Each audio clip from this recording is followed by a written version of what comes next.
അല്ലേ മോളെ?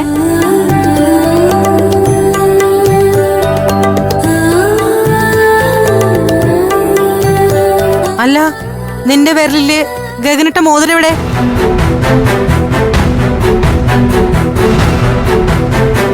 അത് കൊണ്ടുപോയി കളഞ്ഞോ?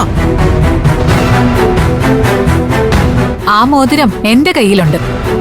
അതെന്തിനാ തറവാട്ട മോരി വാങ്ങി വെച്ചിരിക്കുന്നേ? നാളെ മഞ്ഞൾ കല്യാണത്തിന് പോകുമ്പോ മോതിരം എവിടെയാണെന്ന് അവരന്വേഷിക്കില്ലേ? ആ സമയാവട്ടെ, അപ്പൊ അത് അണിയിച്ചാ മതി.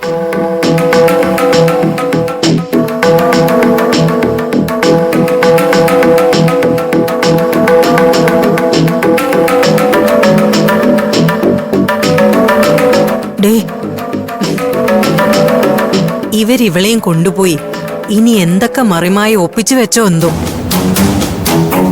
രണ്ടുപേരും ഒന്നും വിട്ടു പറയുന്നില്ലല്ലോ. എന്തോ അനിഷ്ടമുണ്ട്.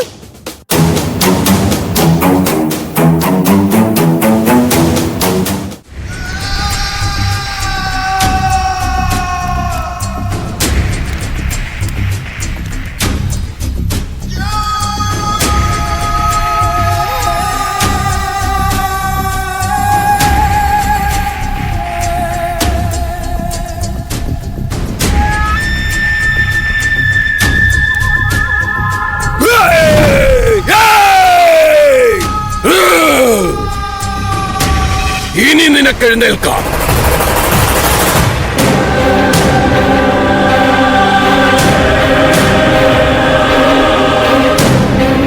ഈ ഉഗ്രസേന അഘോരയുടെ പകുതി ശക്തിയും നിന്നിലേക്ക് ഞാൻ ആവാഹിച്ചു കഴിഞ്ഞു.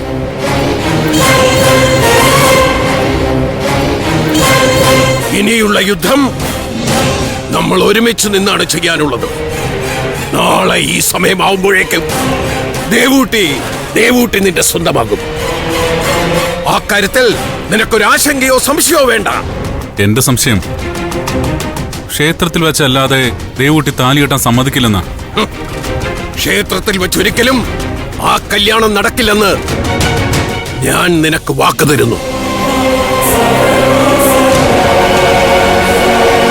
നമ്മളെല്ലാവരും താലികെട്ട് ചടങ്ങിന് ക്ഷേത്രത്തിലേക്ക് പോകേണ്ട ആവശ്യം വേണ്ടിവരില്ല.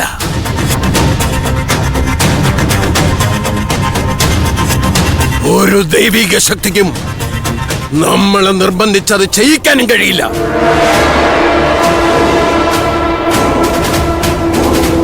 നാളുകളായി ഘോര മനസ്സിൽ കണ്ടതിന്റെ പരിസമാപ്തി അടഞ്ഞിരിക്കുന്നു.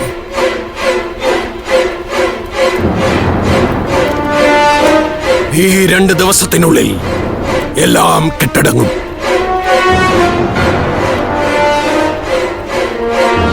ഇനിയൊരു പ്രധാന കാര്യം, ദേവൂട്ടിയുമായുള്ള നിന്റെ വിവാഹത്തിന് മുമ്പ് അവളുടെ കാമുകൻ ഈ പ്രദേശം വിട്ടു പോകാൻ ഒരുങ്ങുകയാണ്. അത് പാടില്ല.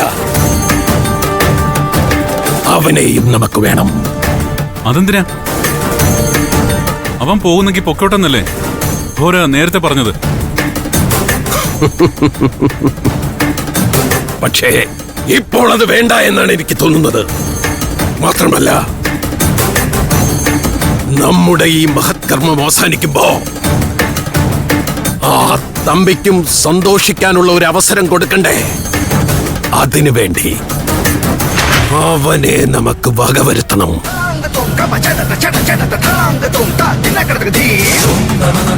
അവൻ ഈ ദേശം വിട്ടു പോകുന്നതിന് മുമ്പ് അവനെ നമ്മൾ തടങ്കലിലാക്കണം. വരൂ, നമുക്കൊരുമിച്ചിറങ്ങാം ഈ പുതിയ കളിക്ക്.